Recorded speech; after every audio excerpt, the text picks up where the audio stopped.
Sean todos bienvenidos a nuestra reunión dominical como iglesia local, gracia de Dios.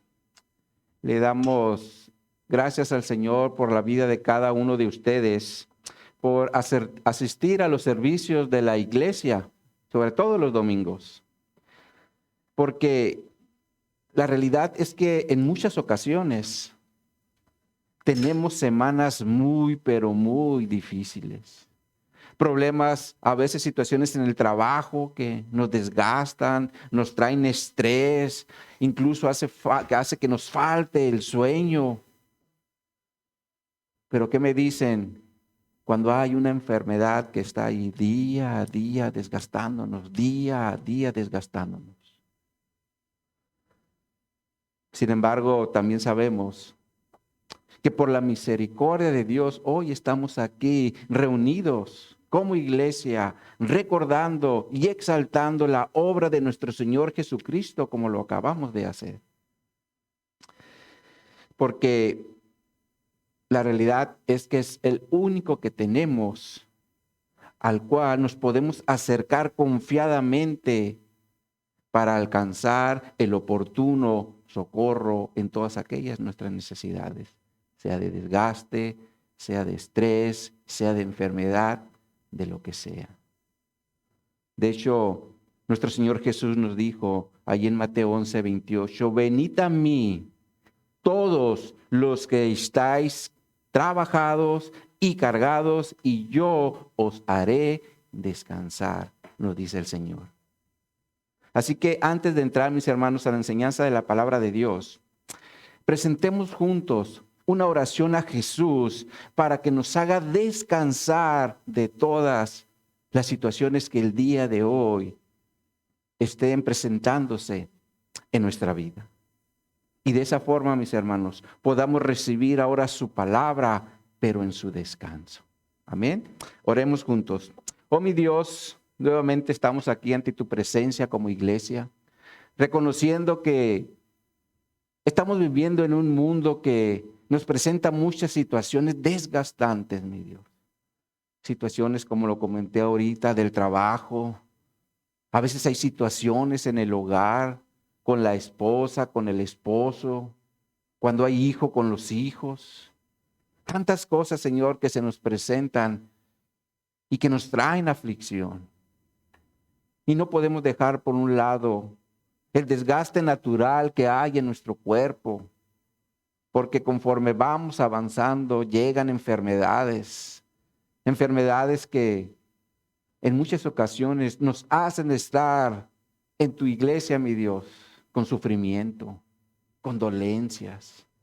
Oh, mi Dios, yo te pido, Señor, que en este día tu refrigerio venga a nosotros como iglesia, que podamos descansar en ti. Y si hay un problema, alguna situación, lo podamos aislar y entrar a tu refrigerio, Señor. De igual manera, si hay dolencias en nuestro cuerpo, situaciones que no nos permiten, Señor, saborear tu palabra, disfrutar tu palabra, permite, Señor, que se pueda encapsular, Señor, para que podamos pasar un buen tiempo como iglesia en tu palabra, Señor, en tu consejo y en tus instrucciones, Señor.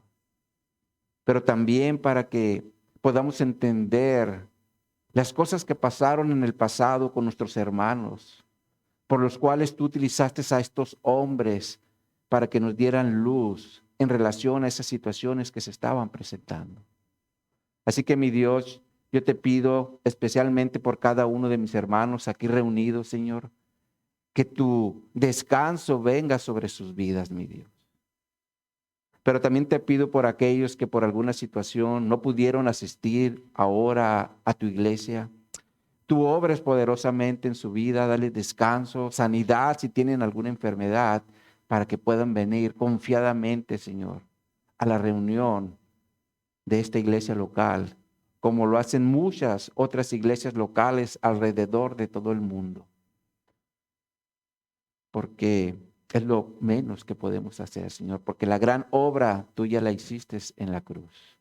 Así que, Señor, yo te pido, mi Dios, que pueda venir ese descanso, ese refrigerio en nuestras vidas y podamos, Señor, entender, disfrutar tu palabra. Así que, Señor, aprovechamos también para poner este mensaje en tus manos y que seas tú el exaltado, que mengue yo para que te exaltes tú, Señor, y seamos edificados. Así que nos ponemos en tu descanso y te damos gracias. Amén. Pues mis hermanos, después de habernos puesto en las manos del Señor, entremos a su palabra para que ahora nos hable y seamos edificados espiritualmente. Sin embargo, quiero tener un poquito de contexto de lo que miramos la semana pasada, porque estuvimos analizando el verdadero tabernáculo, el cual, como vimos, está en los cielos, donde Cristo está ministrando como sacerdote ante el Padre por su iglesia. Sin embargo, también vimos cómo Dios estableció por medio del tabernáculo terrenal figuras y sombras de lo que Cristo haría en su ministerio terrenal.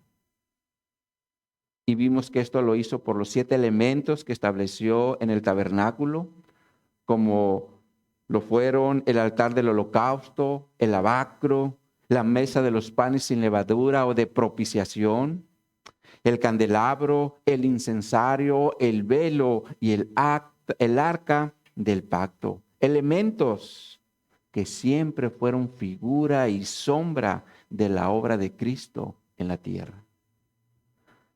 Pero el día de hoy, mis hermanos, estaremos tocando el tema de algo que el Señor había prometido desde la antigüedad que haría en su pueblo. Y esto lo dejó establecido por medio del profeta Jeremías, cuando habló de un nuevo pacto. Así que les invito a que me acompañen en su Biblia al profeta Jeremías, capítulo 31.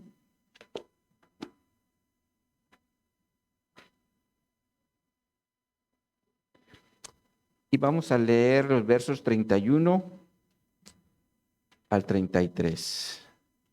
Jeremías 31, versos 31 al 33.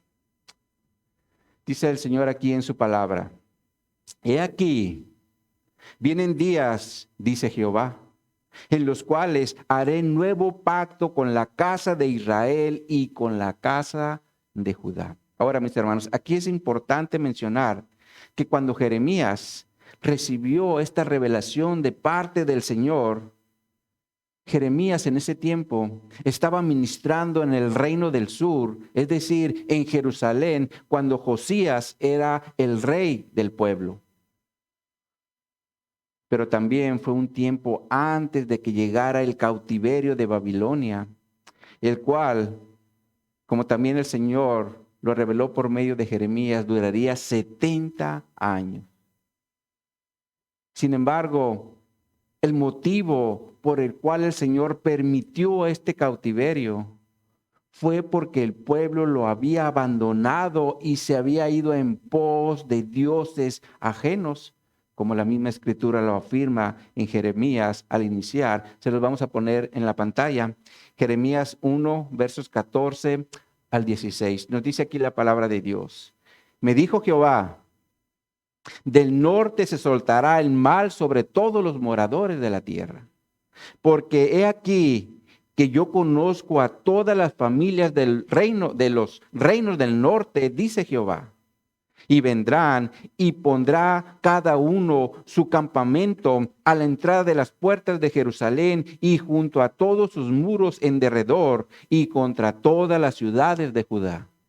Y a causa de toda su maldad, proferiré mis juicios contra los que me dejaron e incensaron a dioses extraños y la obra de sus manos adoraron. Lo cual quiere decir que muchos israelitas estaban violando los mandamientos de Dios que él había establecido ante el pueblo en Sinaí, cuando les dice, no tendrás dioses ajenos delante de mí, no te harás imagen ni ninguna semejanza de lo que está arriba en el cielo, ni abajo en la tierra, ni en las aguas debajo de la tierra.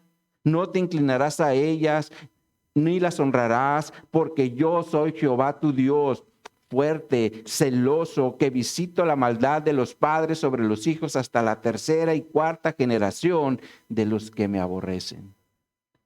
Ese fue el motivo por el cual Dios utilizó a los babilonios para darles disciplina. Sin embargo, también vemos que Dios es amoroso y misericordioso. Por eso Él estableció que haría un nuevo pacto, como lo acabamos de leer en Jeremías, donde nos dice, he aquí, vienen días, dice el Señor, dice Jehová, en los cuales haré nuevo pacto con la casa de Israel y con la casa de Judá, no como el pacto que hice con sus padres. El día que tomé su mano para sacarlas, el día que tomé su mano para sacarlos de la tierra de Egipto, porque ellos invalidaron mi pacto, aunque yo fui un marido para ellos, dice Jehová. Pero este es el pacto que haré con la casa de Israel después de aquellos días, dice Jehová. Daré mi ley en su mente, la escribiré en su corazón, y yo seré a ellos por Dios, y ellos me serán por pueblo. Entonces es claro que Dios estableció que un día haría un nuevo pacto con los israelitas y haría estos cambios que menciona. Y este es el nuevo pacto del cual hablaremos el día de hoy. Sin embargo, lo haremos bajo los siguientes 3 puntos. En primer lugar, el nuevo pacto nos habla de un mediador. En segundo lugar, el nuevo pacto fue establecido por un motivo. Y en tercer lugar, el nuevo pacto fue establecido con un propósito. Así que bajo estos 3 puntos analizaremos nuestro texto base. Les invito ahora a ir a Hebreos capítulo 8, donde vamos. Y vamos ahora a terminar el capítulo del verso 6 al 13.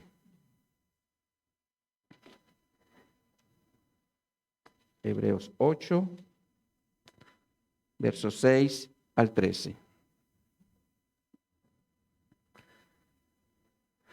Dice aquí la palabra de Dios, pero ahora tanto mejor ministerio es el suyo, cuando es mediador de un mejor pacto, establecido sobre mejores promesas.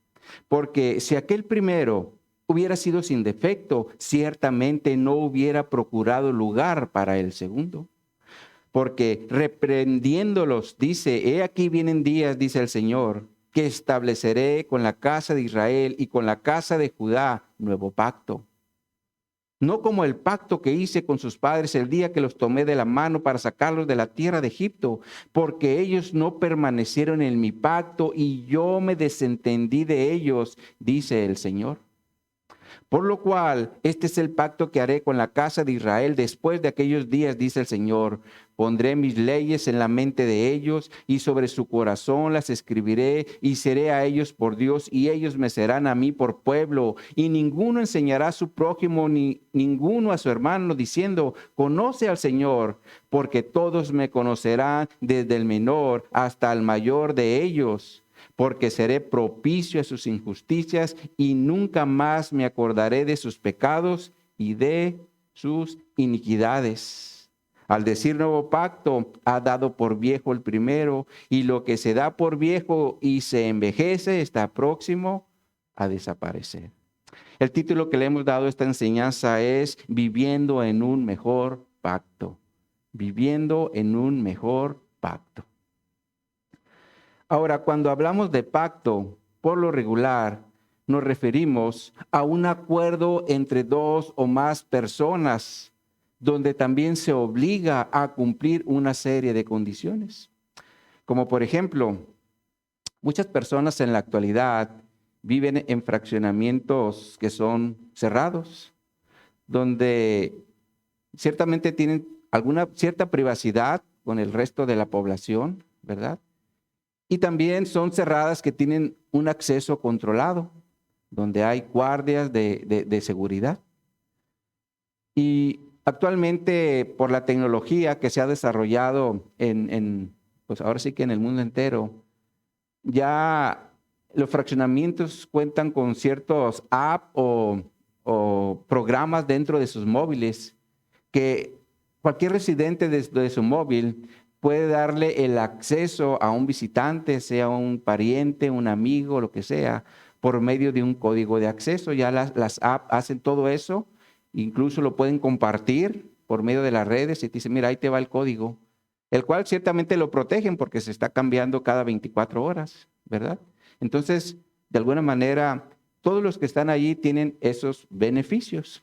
Sin embargo, cuando estos residentes compran una casa dentro de estos de residenciales que son cerradas, también les entregan un reglamento donde se especifican algunas condiciones que ellos deben de cumplir como residentes de ese nuevo fraccionamiento, donde también les informan que hay una cuota mensual que hay que estar cubriendo para que se dé toda esa protección, como es la guardia de seguridad, la atención a los jardines y el permitir brindar ellos acceso al que ellos quieran. Por lo cual, aquí los residentes tienen un beneficio, protección, pero tienen una responsabilidad, estar pagando, aparte de la casa, una cuota para tener esos privilegios. Entonces, cuando hablamos de un pacto, esto nos conlleva a obligaciones, pero también a beneficios. Ahora, en algunas iglesias, mis hermanos, hoy en día también han establecido un pacto donde se establecen obligaciones, pero también beneficios. Solo que no utilizan el nombre de pacto, sino el nombre de membresía, donde cada hermano se compromete a ser fiel con su tiempo y con sus recursos a la iglesia local donde se está reuniendo. Y los pastores o el pastor se compromete a estar al cuidado de los miembros que hacen este compromiso con la iglesia local. Por eso es que muchas iglesias establecen la membresía para saber primeramente quiénes son los miembros que realmente están comprometidos con esa iglesia local, para después establecer con ellos los beneficios y las obligaciones tanto del pastorado como de los miembros. Ahora que, claro, esto no significa que si viene una persona ajena la van a desatender. También hay que atenderla, pero ellos de alguna manera dicen, ¿dónde tengo realmente mi compromiso? ¿Verdad? Porque si un hermano que es parte de la membresía trae un problema y viene un ajeno que está pidiendo un consejo, ¿a quién? Dice el pastor, ¿a quién acudo primero? Y tiene que ser con el que tiene el compromiso. Y obviamente se va a dar el tiempo para el segundo, pero la prioridad está aquí, con los que el Señor los puso a trabajar y han decidido ser parte de ese cuerpo local. Y ciertamente esto de repente hace mucho ruido en muchas iglesias porque el comprometerse por escrito como que da miedito, ¿no? ¿Verdad? Pero a final de cuentas es una decisión que toma cada iglesia, ¿verdad? Nosotros en lo particular no lo hemos hecho, pero sé que es un buen recurso que a veces hay, pero no es algo que sea obligatorio, ¿verdad? Entonces, es importante mencionar eso porque de alguna manera así la iglesia sabe quién sí y quién no, ¿verdad? Pero bueno, eso no es el punto que estamos tratando aquí. El punto es de que cuando hablamos de un pacto, por lo regular, estamos hablando de beneficios y de obligaciones. Ahora, en este mismo sentido, la Escritura nos enseña cómo Dios, a través del Antiguo Testamento, estableció algunos pactos con el hombre. Y vamos a ver algunos de ellos. Empecemos porque el primero que registra la Escritura en Génesis 2. Vayamos allí en la Biblia, Génesis 2, y leamos a partir del verso 15. Génesis 2, 15.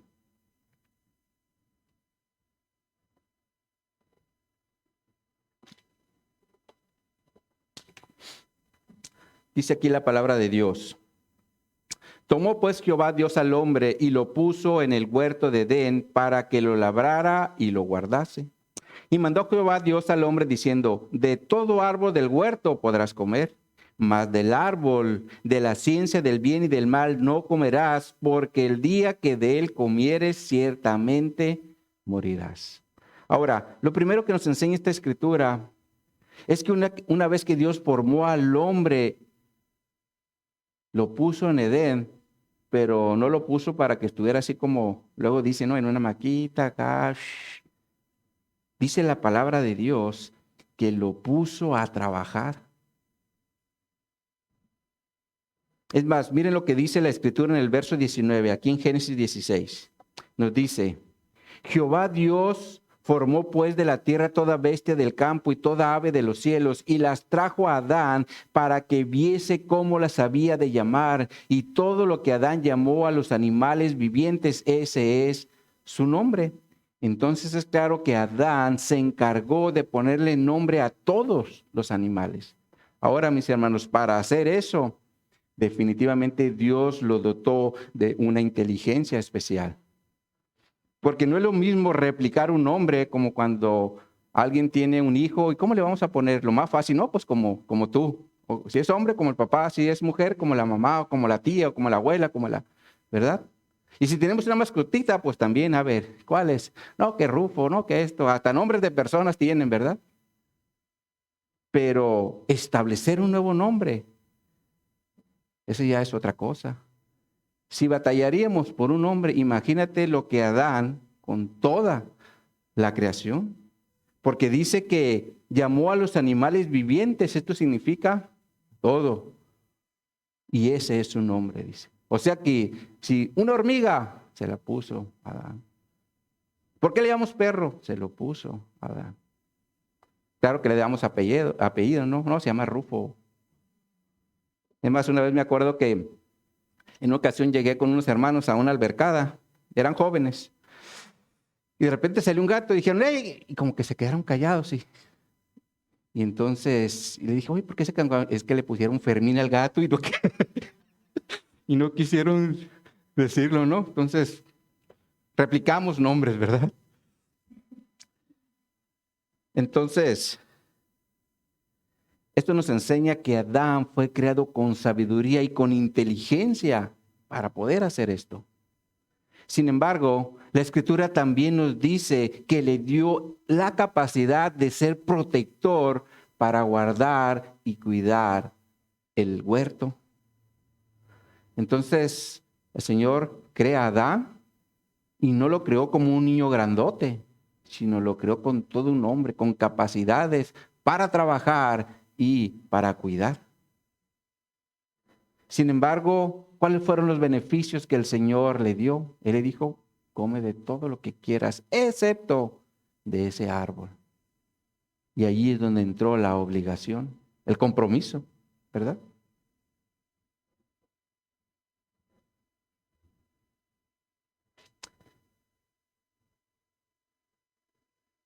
Entonces, de alguna manera, mis hermanos, este es el primer pacto que se menciona en la palabra de Dios, donde se ve un beneficio y donde se ve un compromiso o una responsabilidad. Come de todo, disfrútalo, pero de ese no. Ahora, todos sabemos que Adán falló, porque comió del árbol que se le había prohibido. Y por lo tanto, la muerte se activó en su vida, como el Señor le había dicho. Y de hecho la Escritura nos registra la edad en la que Adán murió y dice que fue de 130 años. Se los vamos a poner en la pantalla la Escritura. Génesis 5:3 nos dice, y vivió Adán 130 años y engendró un hijo a su semejanza conforme a su imagen y llamó su nombre Set. ¿Sí? Entonces, los días de Adán fueron contados a partir que él desobedeció, porque de alguna manera Dios lo hizo eterno. La muerte no existía. Existió hasta el momento que desobedeció ese pacto que había. Ahora, un segundo pacto que podemos ver registrados en la Escritura es con Noé.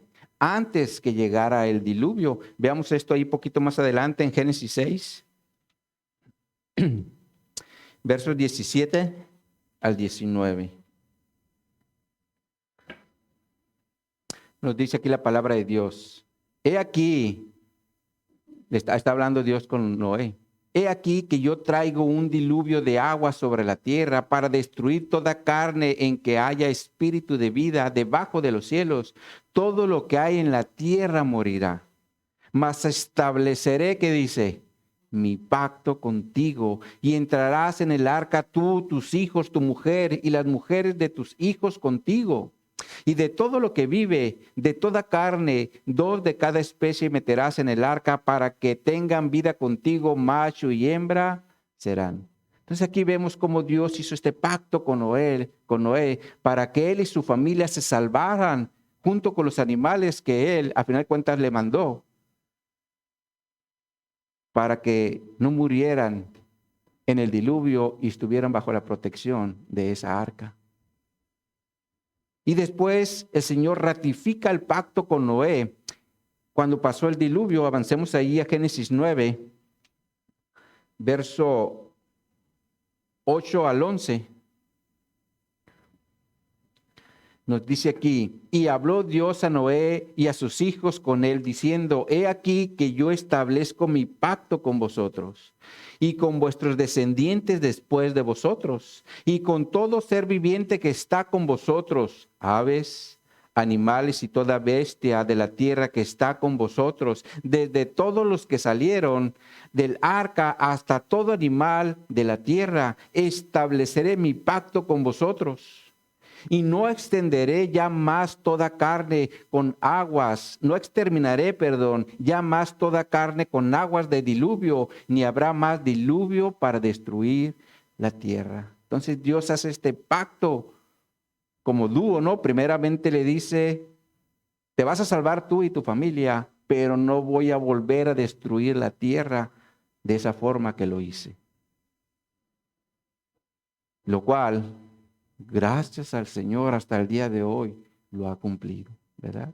Aunque ciertamente en algunas partes hay inundaciones por todos estos fenómenos naturales y todo, pero una destrucción general hasta ahorita no se ha presentado, y le damos gracias al Señor por eso, por ser fiel a sus pactos que Él establece.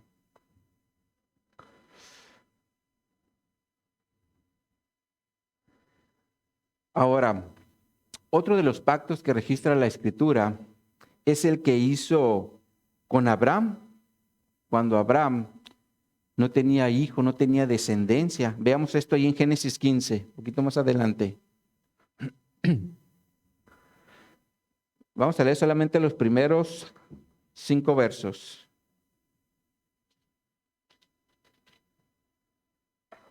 De hecho, la Reina Valera nos dice, Dios promete a Abraham un hijo.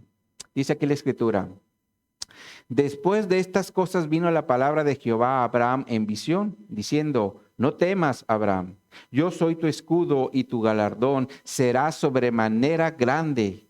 Y respondiendo Abraham, Señor Jehová, ¿qué me harás? Siendo así que ando sin hijo y el mayordomo de mi casa es ese Damaseno Eliezer. Dijo también Abraham, mira que no me has dado prole, y he aquí que será mi heredad un esclavo nacido en mi casa. Luego vino a él la palabra de Jehová diciendo, no te heredará sino un hijo tuyo será el que te heredará. Y le llevó afuera y le dijo, mira ahora los cielos y cuenta las estrellas si las puedes contar. Y le dijo, así será tu descendencia. Por lo cual aquí Dios está pactando con Abraham que le va a dar una descendencia, la cual sería como las estrellas del cielo. Y vemos que eso lo hizo a través, ¿verdad? Igual de su descendencia. Ahora, otro pacto que hizo con Dios fue con Moisés. Veamos esto ahí en Éxodo, capítulo 19. Veamos los primeros 8 versos.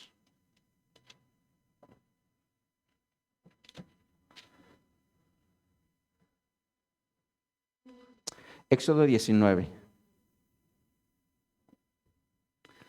Dice aquí la palabra de Dios. en el mes tercero de la salida de los hijos de Israel de la tierra de Egipto, en el mismo día llegaron al desierto de Sinaí.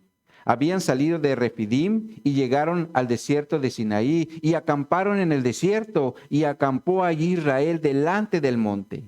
Y Moisés subió y Jehová lo llamó desde el monte diciendo: así dirás a la casa de Jacob y anunciarás a los hijos de Israel: vosotros visteis lo que hice a los egipcios, y cómo os tomé sobre alas de águila y os he traído a mí.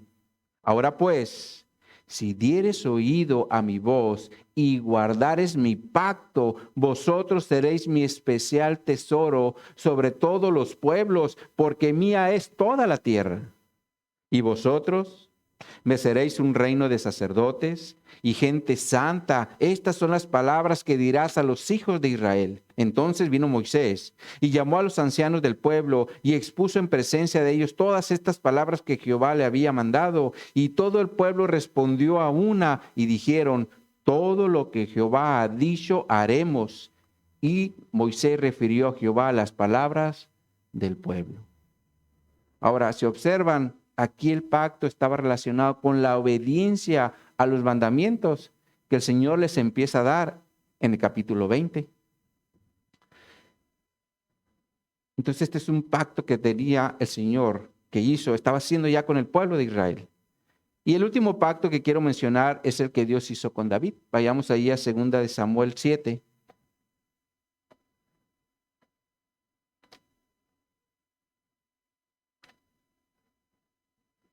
Y vamos a leer los versos 12 al 16.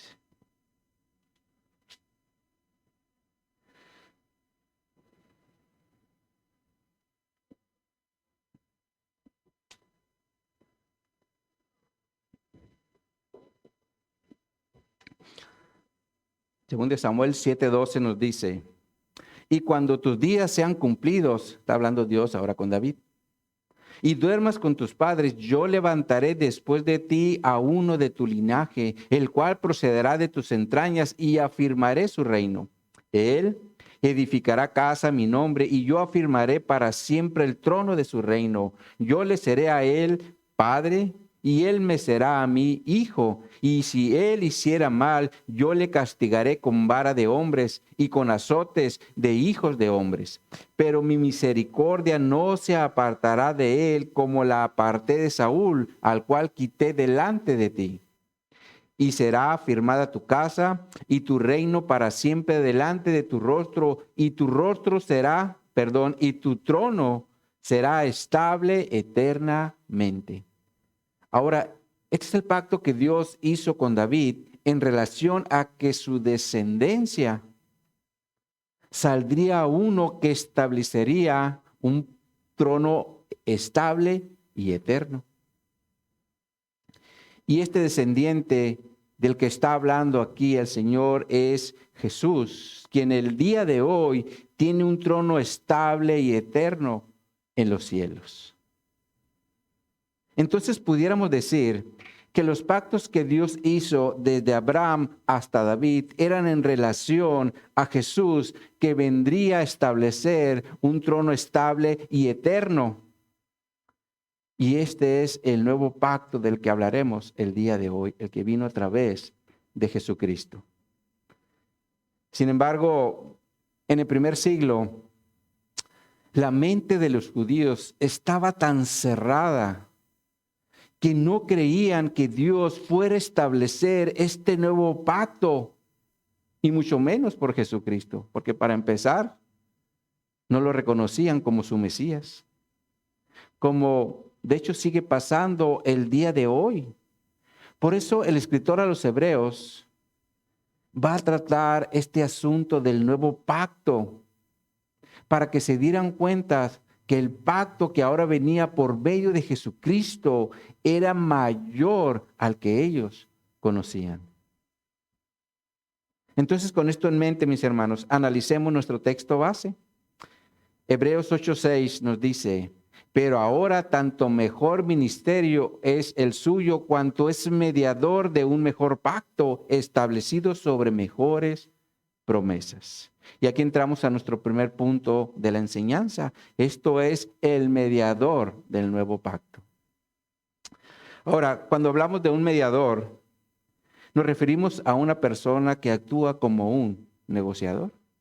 Por ejemplo, lo hemos visto como de repente, puede ser que en el trabajo están unos compañeros, de repente se ponen en desacuerdo, empiezan a discutir, se empiezan a acalorar y muchas veces entra un tercero para mediar el problema, ¿verdad? Se calmen las aguas y puedan nuevamente estar en comunión. Esa es la actividad, es lo que hace un mediador entre dos cosas. Los lleva a un momento que puedan armonizar. Ahora, mis hermanos, si lo aplicamos a lo espiritual, todos, absolutamente todos, desde que ya llegamos a esta vida, nacemos muertos espiritualmente. Porque como lo vimos desde Edén, cuando Adán desobedeció a Dios, entró la muerte a la humanidad. Sin embargo, mis hermanos, la muerte operó de dos formas. Una fue espiritual y la otra fue física.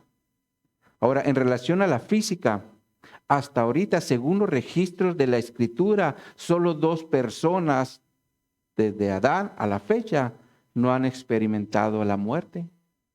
Estos son Enoc, que es mencionado en Génesis 5, y el otro fue Elías, que es mencionado en Segunda de Reyes. Pero de ahí en fuera, todos absolutamente han muerto. Y si no viene el Señor, lo mismo va a pasar con nosotros. Ahora, en relación a la muerte espiritual, sabemos que esto sucedió porque, para empezar, Dios quitó de su presencia, del Edén, su presencia a Noé y a su esposa. Eso es como una simbología de una muerte espiritual, porque dejaron de tener esa relación, porque Adán y Eva vivían en santidad hasta que pecaron. En el momento que pecan, ya no puede estar en la presencia de Dios. Por eso es que en el área espiritual, Dios tuvo que hacer una obra, porque si no lo hubiera hecho, todos, absolutamente todos, iríamos directo al castigo eterno que está preparado para el diablo, y sus demonios. Porque recordemos que ¿dónde empezó la rebelión realmente? ¿Dónde inició?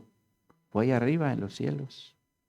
Cuando Satanás quiso ser igual a Dios y fue desechado. Y ahora Satanás sabe que está en juicio. Ahora, ¿por qué Satanás sabe que está en juicio? Porque él conoce las Escrituras, sabe lo que Dios ha establecido que va a pasar. Por eso cuando Satanás quiere tentar a Jesús, lo hizo con las Escrituras, porque las conoce. O sea, Satanás sabe que su tiempo está determinado como Dios lo estableció, que lo va a hacer en sus tiempos, los cuales nosotros definitivamente no conocemos. Incluso no dice la Biblia, pero estoy seguro que ni él. Pero lo que él está haciendo es tratar de llevarse más con él. Por eso es que Satanás, mis hermanos, siempre va a buscar la forma de que todos los seres humanos no se reconcilien con Dios, para que el ser humano siga viviendo como vive Satanás, bajo su juicio y bajo su ira. Pero gracias a la intervención de Jesús, hoy tú y yo podemos estar seguros de que no seremos castigados como Satanás, porque Cristo pagó el precio de todos nuestros pecados en la cruz. ¿Cuánto le dan gracias a Dios por eso? Y por lo tanto, el Señor hace una obra en nosotros, porque dejamos de estar muertos espiritualmente cuando aceptamos a Jesús en arrepentimiento de nuestros pecados como nuestro Señor y como nuestro Salvador. Sin embargo, todos aquellos que sigan negando a Jesús, sea en palabras o sea, en hechos, seguirán muertos espiritualmente porque han hecho a un lado al único que puede mediar entre su pecado y la santidad de Dios. Por eso es importante que si alguien de los que nos están mirando por las redes o nos están siguiendo, si son en estos momentos de los que niegan a Jesús, yo los invito a que dejen primeramente de hacerlo y acepten a Jesús como su Señor y Salvador, porque al final de cuentas su vida espiritual va a depender de eso. Así que les dejo eso de parte del Señor. Ahora, retomando el punto, el texto base nos dice que Jesús es mediador, pero también nos dice de qué es mediador. Y dice que es mediador de un mejor pacto donde habrá mejores promesas. Y cuando hablamos de promesas, por lo regular, es algo que es hacia el futuro, ¿verdad? Como, por ejemplo, imaginemos que en la empresa que estamos laborando hay un jefe que está a unos meses de jubilarse y pues se va a ver una vacante de un buen puesto. Entonces se acerca otro de los jefes, porque siempre hay un jefe y hay un jefe arriba del jefe. Entonces el que está más arriba se acerca. ¿Sabes que yo he visto que tú le echas ganas? Si sigues así y le sigues echando ganas, te voy a proponer para que tú te quedes con ese puesto. Entonces aquí ya hay una promesa, ¿verdad? Y por lo tanto, pues tenemos que echarle ganas. Pero sin embargo, la vacante aún no se ha dado. Entonces es algo hacia el futuro. 1 o 2 meses, lo que sea. Y si esto, mis hermanos, lo aplicamos a la iglesia, ¿qué promesas nosotros tenemos de parte de Cristo? Les menciono algunas. Jesús mencionó, o el Señor dice en su palabra, que nos va a dar vida eterna a su lado. Tendremos una vida sin pecado, una vida sin dolor, una vida sin llanto y una vida en santidad. Estas son parte de las promesas que tenemos en la palabra de Dios por medio de Cristo o bajo el pacto de gracia en el que hoy estamos viviendo.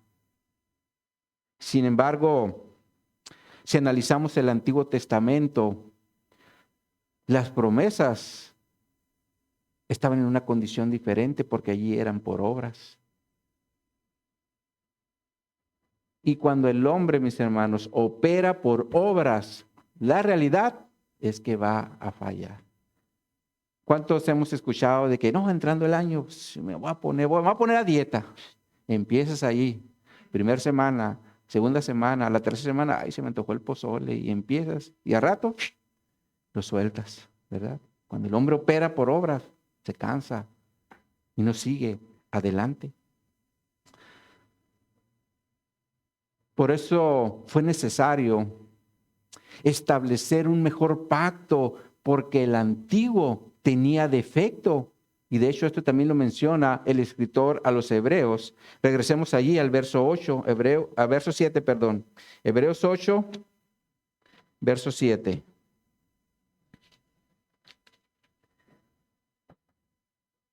Dice aquí, porque si aquel primero, hablando del antiguo, hubiera sido sin defecto, ciertamente ciertamente no se hubiera procurado lugar para el segundo. Y aquí entramos al segundo punto de la enseñanza. Esto es el motivo por el cual fue establecido un nuevo pacto. Ahora, si observan, el mismo texto nos indica cuál fue el motivo por el cual fue necesario establecer un nuevo pacto. Y esto es porque el primero era con defecto. Por eso dice, si aquel primero hubiera sido sin defecto, nos da a entender que sí tenía defecto, ¿verdad? No sería necesario el segundo. Ahora, definitivamente, mis hermanos, esto no era porque la ley tuviera defectos. Porque la ley, a final de cuentas, es santa y es perfecta. El problema estuvo en los hombres que operaron en la ley. Ese fue siempre realmente el problema. De hecho, el escritor de los Hebreos también hace mención a esto cuando estuvo hablando del sacerdocio de Cristo por medio de Melquisedec. Le vamos a poner la escritura en la pantalla. Hebreos 7:11 dice: si pues la perfección fuera por el sacerdocio levítico, porque bajo él recibió el pueblo la ley, ¿qué necesidad habría aún de que se levantase otro sacerdote según el orden de Melquisedec y no fuese llamado según el orden de Aarón? ¿Qué necesidad había de otro sacerdote si estos hubieran sido perfectos? Pero es claro que el sacerdocio levítico siempre fue un problema porque no había perfección en ellos. Por ese motivo, ellos tenían que presentar ofrendas primeramente por sus pecados y luego por los del pueblo. Ahora, la escritura que tenemos en la pantalla también nos dice que bajo el sacerdocio levítico el pueblo recibió la ley. Y la ley, mis hermanos, fue dada al pueblo con el propósito de que ellos conocieran cuál era su condición de pecado ante Dios. Y de hecho Pablo también lo comenta en su epístola a los Romanos. Le vamos a poner la escritura en la pantalla. Romanos 3:19 nos dice: pero sabemos que todo lo que la ley dice, lo dice a los que están bajo la ley, para que toda boca se cierre y todo el mundo quede bajo el juicio de Dios, ya que por las obras de la ley ningún ser humano será justificado delante de él, porque por medio de la ley es el conocimiento del pecado. La ley nos muestra nuestra condición de pecado.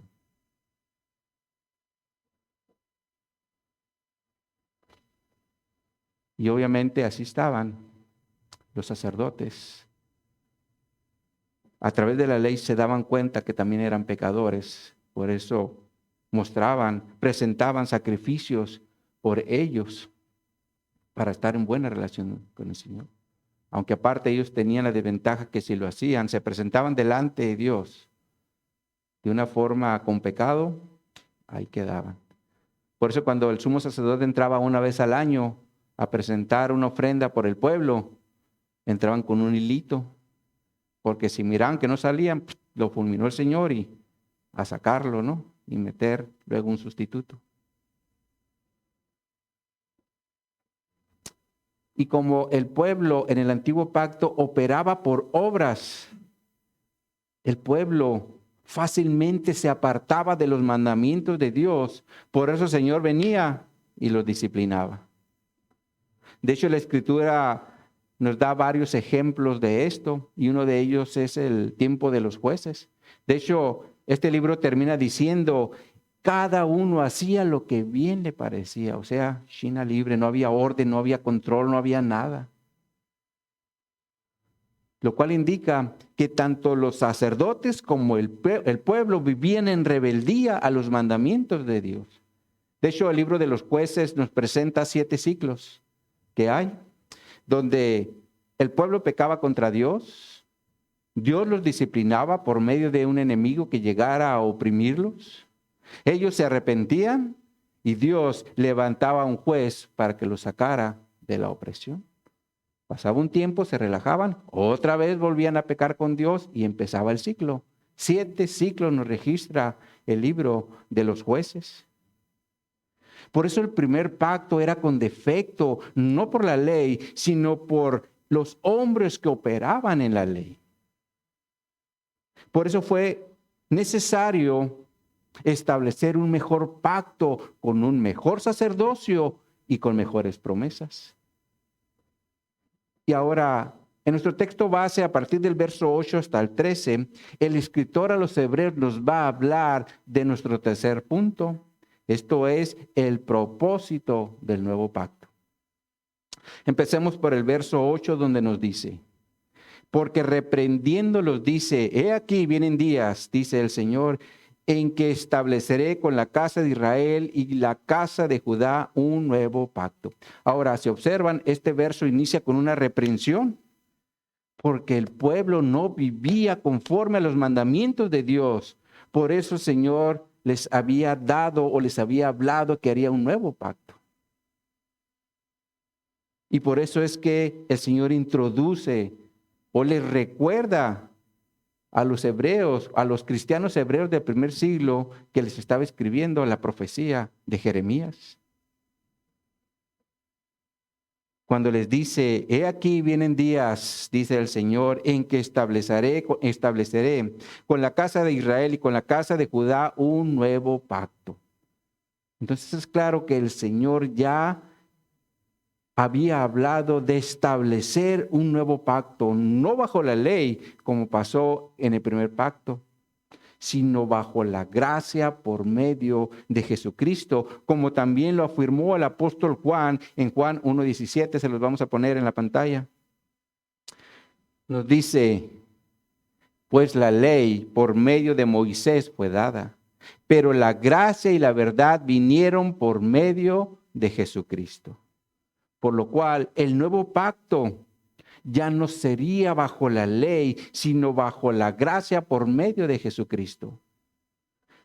Porque cuando Jesús derramó su sangre en la cruz, Él nos abrió el camino al nuevo pacto, como lo menciona también el médico Lucas cuando está hablando de la cena del Señor. Les ponemos la escritura en la pantalla. Lucas 22:20 nos dice, y de igual manera, después que hubo cenado, tomó la copa diciendo, esta copa es el nuevo pacto en mi sangre, que por vosotros es derramada. Por lo cual, mis hermanos, cada vez que nosotros como iglesia participamos de la cena del Señor, estamos haciendo una declaración pública de que estamos viviendo en el nuevo pacto. Pero de igual forma estamos anunciando la muerte de Jesús hasta su regreso, como también lo menciona Pablo en 1 Corintios 11, se los vamos a poner en la pantalla. 1 Corintios 11, 25 y 26 nos dicen, asimismo tomó también la copa después de haber cenado diciendo, esta copa es el nuevo pacto en mi sangre, haced esto todas las veces que la bebieres en memoria de mí. Así pues, todas las veces que comieres este pan y bebieres esta copa, la muerte del Señor anunciáis hasta que Él venga. Y esto es lo que hacemos cada vez que participamos de la cena del Señor, porque estamos en este nuevo pacto. Pero como en el primer siglo, mis hermanos, los hombres eran unos religiosos, ellos seguían aferrados al primer pacto. Por eso es que el Señor tuvo que hacer algo a la vista de los religiosos para que se dieran cuenta que el Señor ya no iba a operar como operó por muchos años en el primer pacto. ¿Y qué fue lo que hizo el Señor? Rasgó el velo que separaba el lugar santo del lugar santísimo, para que ellos se dieran cuenta que ahora la presencia de Dios que estaba allí restringida solamente para el sacerdote una vez al año, estaba abierta para todo el mundo. Sin embargo, mis hermanos, esto sucedió en el momento que Jesús se entregó su espíritu cuando murió en la cruz, como lo narra Mateo en su evangelio. Se lo vamos a poner ahí en la pantalla. Mateo 27:50 nos dice, y 51, mas Jesús, habiendo otra vez clamado a gran voz, entregó su espíritu, es decir, murió. Y he aquí, el velo del templo se rasgó en dos, de arriba a abajo, y la tierra tembló y las rocas se partieron. Por lo cual, a partir de la muerte de Cristo, termina el primer pacto y empieza el segundo. Es decir, el tiempo de la gracia y termina el tiempo de las obras.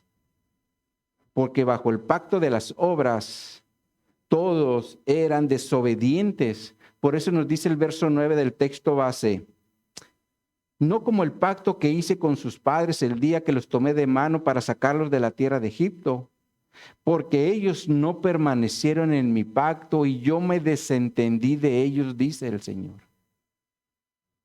Entonces, claro, mis hermanos, que la desobediencia del pueblo hizo que Dios estableciera un nuevo pacto, y no porque Él hubiera fallado, sino porque el pueblo no era fiel a lo que él había dicho cuando habló el Señor con Moisés y Moisés con el pueblo. En Éxodo les ponemos esta escritura en la pantalla que ya de hecho habíamos leído. Dice, y tomó el libro del pacto, es decir, Moisés, y lo leyó a oídos del pueblo, el cual dijo, es decir, el pueblo, haremos todas las cosas que Jehová ha dicho y obedeceremos. ¿Se dan cuenta? Aquí el pueblo se comprometió a hacer y obedecer lo que el Señor había dicho. Pero como lo hicieron por obras, se cansaron, se enfadaron y no hicieron lo que ellos habían comprometido. Por eso es que ahora el Señor hizo un nuevo pacto donde no dependería de la obediencia del hombre, sino de la obediencia de Cristo. Y gracias al Señor por eso, porque la realidad es que si siguiéramos en el antiguo pacto, nadie, absolutamente nadie sería salvo, porque seguiríamos siendo desobedientes como los israelitas. Por ese motivo, mis hermanos, la salvación no depende de la obra del hombre, sino de la obra que Cristo hizo por nosotros. Y gracias al Señor por eso, ¿verdad? Entonces, como los judíos no permanecieron fieles al primer pacto, el Señor se desentendió de ellos, como dice al final del verso 9. Ahora la palabra me desentendí, que está utilizando aquí el autor a los hebreos, se refiere a que Dios dejó de tener preocupación o interés por ellos. Por ese motivo llegaron los cautiverios, ¿verdad? Tanto por los asirios como por los babilonios. Sin embargo, dentro del contexto de la Escritura, podemos encontrar que Dios siempre tuvo un remanente fiel en medio de los infieles. Y esto lo vemos como, por ejemplo, cuando Elías pensó que ya no había otro profeta. Veamos esto en Primera de Reyes, capítulo 19.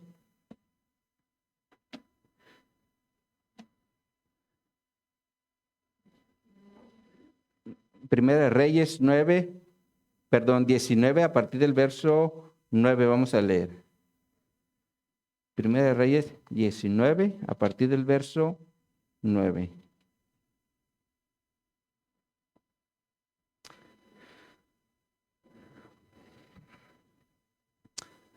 Nos dice Primera Reyes 19, 9. Y allí se metió en una cueva, es decir, Elías, donde pasó la noche y vino a él palabra de Jehová, el cual le dijo, ¿qué haces aquí, Elías? Y él respondió, he sentido un vivo celo por Jehová, Dios de los ejércitos, porque los hijos de Israel han dejado tu pacto, han derribado tus altares y han matado a espada tus profetas, y solo yo he quedado y me buscan para quitarme la vida. Esto nos enseña que Elías dijo, ¿sabes qué? Ya, se acabó. Yo soy el último. Porque el pueblo se olvidó del pacto de Dios. Y todos aquellos que estaban representando al Señor, cuello, ¿verdad? Pero veamos qué le dice el Señor a Elías en el verso 18. Le dice, y yo haré que queden en Israel 7,000 cuyas rodillas no se doblaron ante Baal y cuyas bocas no le besaron. Pregunta, mis hermanos, ¿quién hizo esta obra para que estos 7,000 no doblen rodilla ante Baal? Definitivamente fue Dios. Porque si Dios no interviene en la vida del hombre, todos seguiríamos siendo unos idólatras como el pueblo de Israel. Y por lo tanto, seguiríamos doblando rodillas ante Baal. De hecho, esto sigue pasando en nuestros días, solo que ahora el nombre de Baal tiene otros nombres, como por ejemplo, trabajo, negocios, superación personal y todo aquello que pongamos por prioridad antes que al Señor. Pero como Dios, mis hermanos, conoce nuestra debilidad y de igual forma nuestro pecado, tuvo que hacer una obra en nuestra vida para que ahora podamos ser obedientes a sus mandamientos. Y esta obra el escritor a los Hebreos lo describe en los versos 10 y 12. Regresemos allí al texto base. Hebreos 8:10 nos dice: por lo cual, este es el pacto que haré con la casa de Israel después de aquellos días, dice el Señor. Pondré mis leyes en la mente de ellos y sobre su corazón las escribiré y seré a ellos por Dios y ellos me serán a mí por pueblo y ninguno enseñará a su prójimo ni ninguno a su hermano diciendo, conoce al Señor, porque todos me conocerán desde el menor hasta el mayor, porque seré propicio a sus injusticias y nunca más me acordaré de sus pecados y de sus iniquidades. Se observan, estos versos nos hablan de la obra que Dios dijo que iba a hacer en aquellos que iba a llamar a su nuevo pacto. Esto es, poner sus leyes en la mente, escribirlas en el corazón, ser Él su Dios, ser ellos su pueblo, todos conocerle. Dios sería propicio, es decir, ser clemente y misericordioso a sus injusticias. Y lo va a hacer no acordándose de los pecados ni de las iniquidades. Esto es lo que Dios, mis hermanos, sigue haciendo el día de hoy en aquellos que llama a este nuevo pacto por medio de Jesucristo. Sin embargo, de estas 8 acciones o cosas que se mencionan aquí en esta escritura, pudiéramos resumirlas en 3. Estas son, en primer lugar, esto nos habla de una obra interna.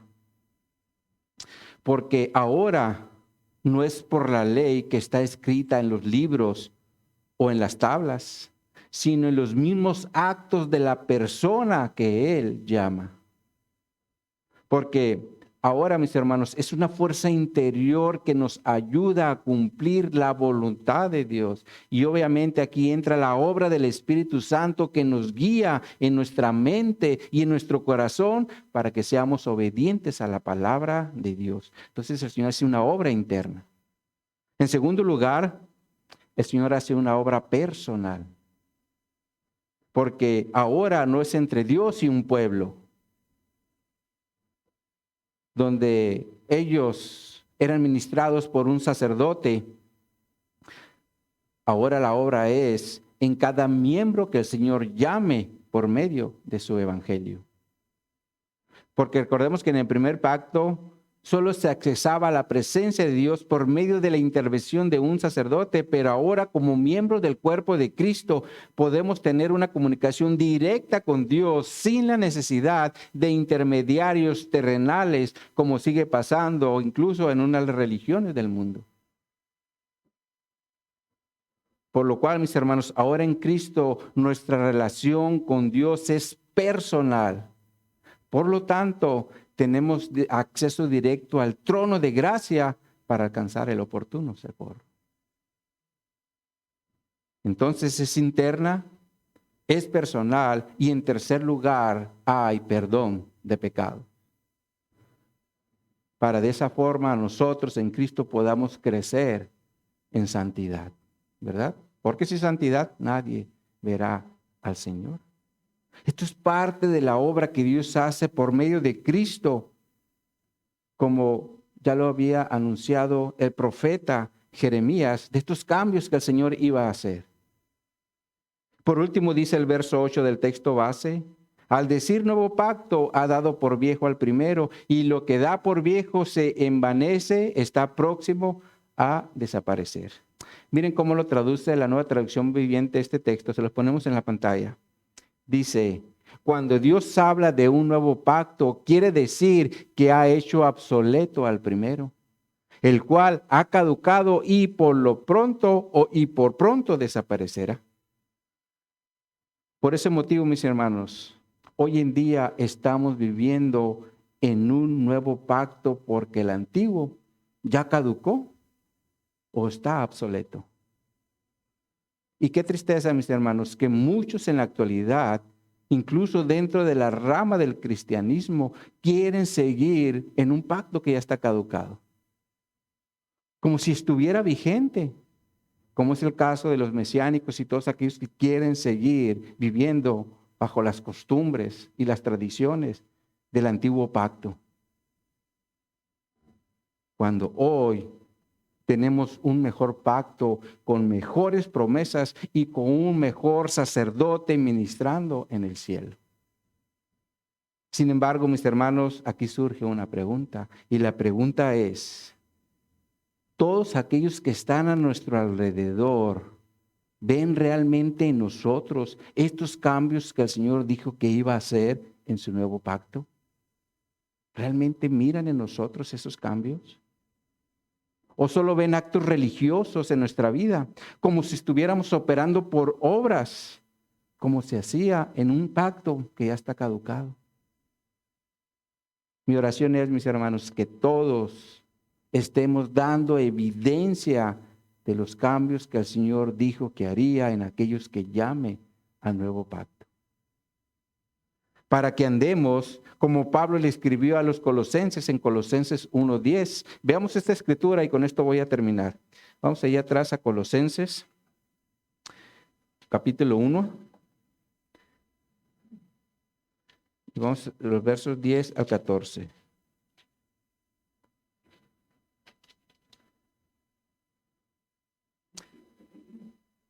Nos dice aquí: para que andéis como es digno del Señor, agradándole en todo, llevando fruto en toda buena obra y creciendo en el conocimiento de Dios, fortalecidos con todo poder, conforme a la potencia de su gloria, para toda paciencia y longanimidad, con gozo, dando gracias al Padre que nos hizo aptos para participar de la herencia de los santos, el cual nos ha librado de la potestad de las tinieblas y trasladado al reino de su amado Hijo, en quien tenemos redención por su sangre, el perdón de pecados. Así que, mis hermanos, seamos ese pueblo que vive y da testimonio de estar en un nuevo pacto.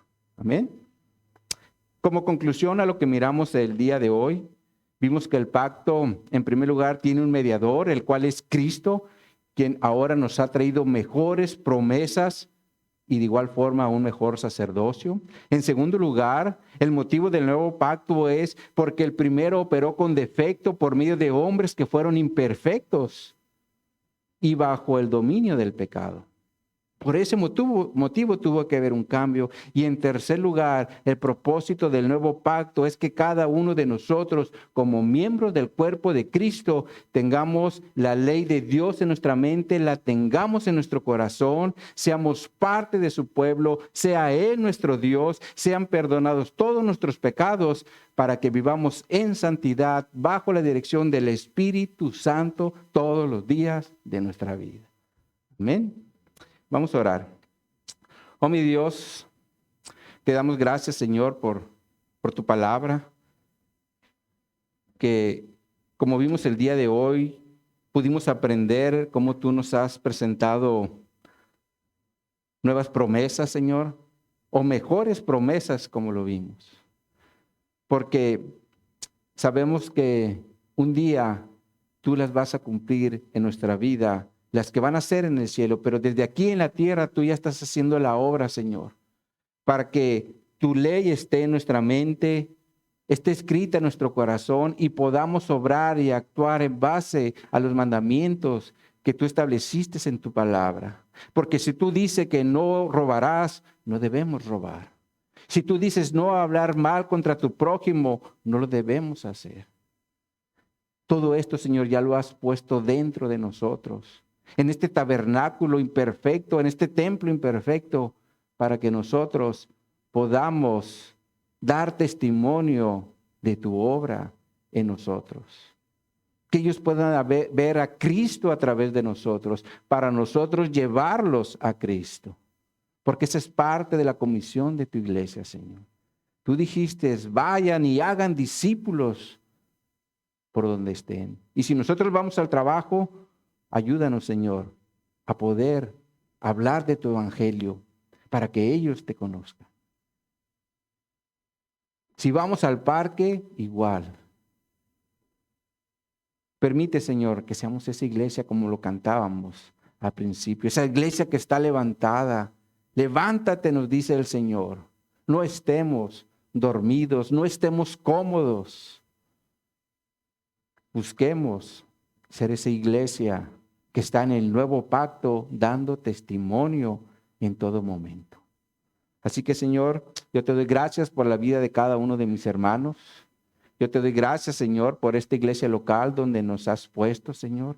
Y de igual forma te pido que nos ayudes a seguir perseverando, siendo obedientes a lo que nos enseñas en tu palabra y siendo sensibles a la voz del Espíritu Santo que ya está dentro de nosotros para que seamos obedientes. Así que, mi Dios, te doy gracias por esto. En el nombre de Jesús lo hago, para tu gloria y para tu honra. Amén y amén.